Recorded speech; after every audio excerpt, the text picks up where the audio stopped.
Before coloring objects, it's important to light them first in order to get the most accurate results.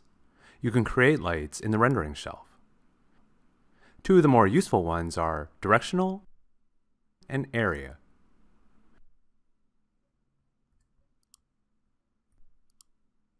To see the effects of a light in the scene, turn on lights in the viewport. You can also turn on shadows, ambient occlusion, and anti-aliasing for even more accuracy.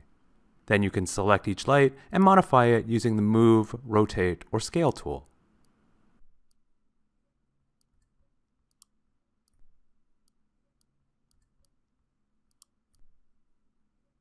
You can find things like color, intensity, and exposure settings in the Attribute Editor under the Appropriate Lights tab.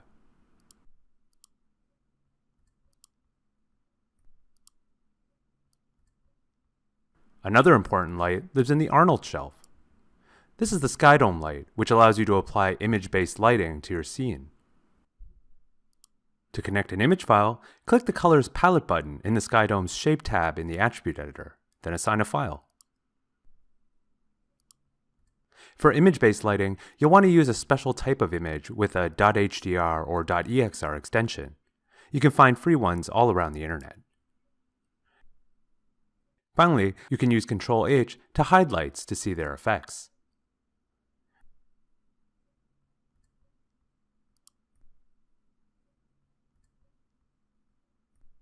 Now the scene is beautifully lit. You're ready for some materials. For more lessons like this one, hit the like and subscribe button below. Then click the link on your screen to continue on with the lesson.